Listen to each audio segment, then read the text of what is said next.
प्रिय साथियों, मैं पहले की वीडियो में एक दो शब्द यूज किया था।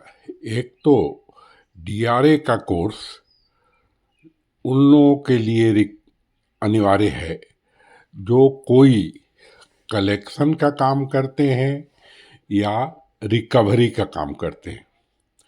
अब सामान्य भाषा में आप सब लोग जो है हम कलेक्शन एजेंट है बोलते हैं। कई लोग बोलते हैं हम रिकवरी एजेंट हैं, कई लोग बोलते हैं हम इन्फोर्समेंट एजेंट है। ये सब में अंतर है। कलेक्शन क्या है? यदि कोई आदमी आपसे ऋण लिया है या नहीं लिया है और आपका क्लाइंटल है और आप जाते हैं उसके पास उसकी किस्त को या पैसे को वसूल करने के लिए।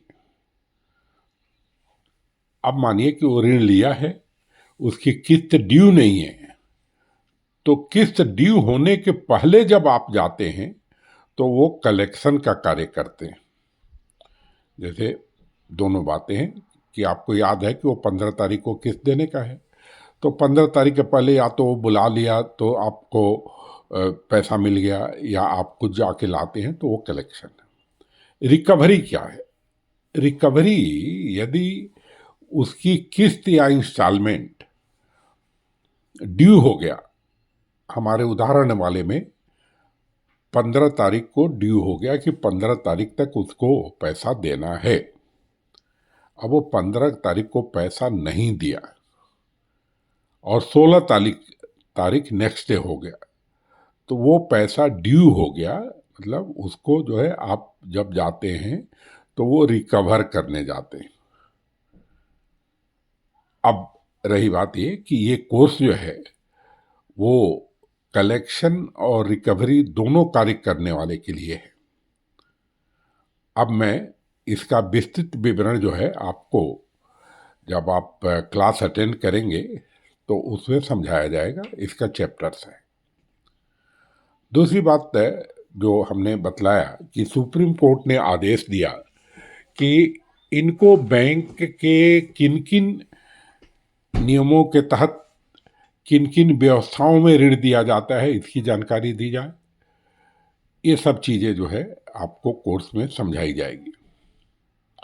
अब रही बात ये कि मैं आपसे ये जानना चाहूँगा कि आपके कोर्स का नाम क्या है। आप मन ही मन सोचिए, जब भी हम पूछते हैं तो आप जो है सही इसका शब्द नहीं बोल पाते, जबकि आपको मालूम है डीआरए करना है। डीआरए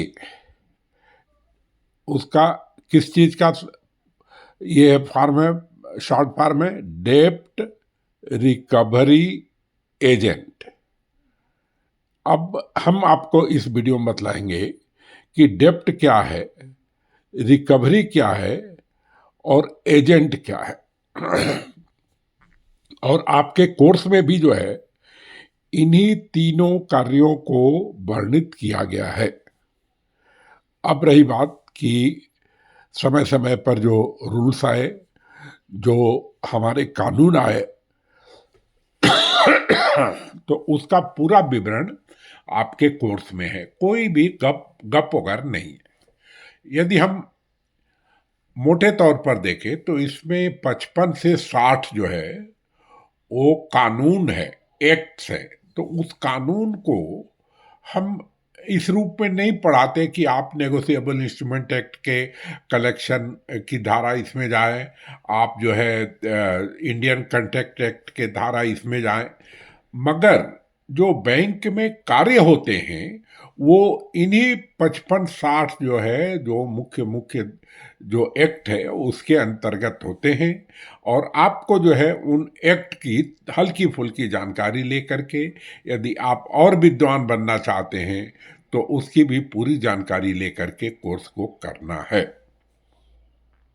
अब रही बात ये कि हम आपसे जब क्लास में पूछते हैं कि डेप्ट का क्या मतलब है, तो आप जो है उसका शाब्दिक अनुवाद बतलाते हैं। उधारी,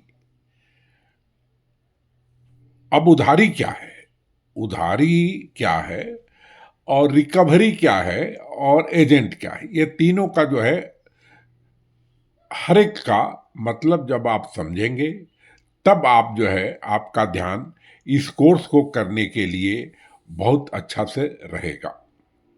तो मैं आपको अब वीडियो नंबर 3 में बतलाऊंगा कि डेब्ट जो है वो क्या है, उसमें क्या क्या डॉक्यूमेंट लिए जाते हैं, रिकवरी क्या है, उसमें क्या क्या होते हैं मुख्य मुख्य चीज़ें, और एजेंट क्या है, एजेंट का डिफिनीशन और आपका कर्तव्य वगैरह। तब तक वेट कीजिए। धन्यवाद।